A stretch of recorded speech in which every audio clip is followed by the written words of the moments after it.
नमस्कार, news top 9 मध्ये आपल्या सगळ्यांचं स्वागत। मी निखिला। सुरुवातीलाच आपण पाहूयात लोकसभेचा महासंग्राम।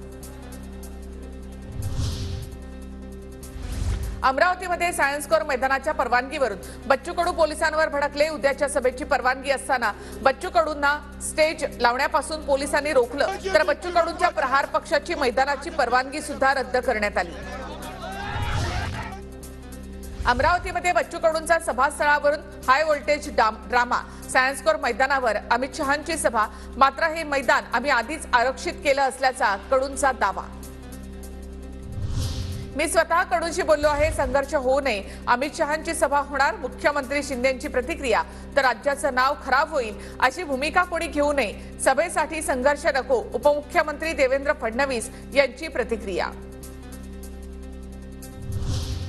राहुल गांधींमुळे आमची ही अचलपूरची सभा रद्द केली, आम्ही आक्षेप घेतला नाही। ही तर प्रसिद्धीसाठी बच्चू कडूंची नौटंकी सुरू आहे। रवी राणांचा बच्चू कडूंवर निशाणा। 2.5 वर्षाच्या कार्यकाळामध्ये उद्धव ठाकरेंनी केलेलं एक तरी काम दाखवा। मुंबई महानगरपालिकेत 25 वर्ष सत्तेत मुंबईमध्ये केलेलं एक काम दाखवा। फक्त तोंडाच्या वाफा दवडतात।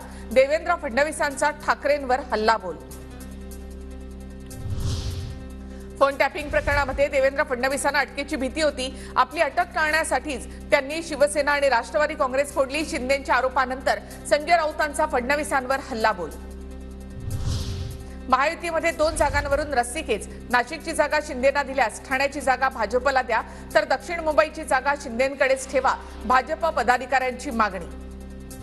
नाशिकच्या जागेवर आमचा दावा कायम। छगन भुजबळ यांच्याकडून स्पष्ट, तर माझ्या उमेदवारीनं काहींना अडचण होईल असं वाटतं, भुजबळांचं वक्तव्य। 2 दिवसांमध्ये हेमंत गोडसेंची उमेदवारी जाहीर होण्याची शक्यता। मुख्यमंत्री शिंदेंकडून गोडसेंना आश्वासन। गोडसे, अजय बोरस्ते आणि मुख्यमंत्री शिंदेंची मध्यरात्री 2च्या सुमारास बैठक।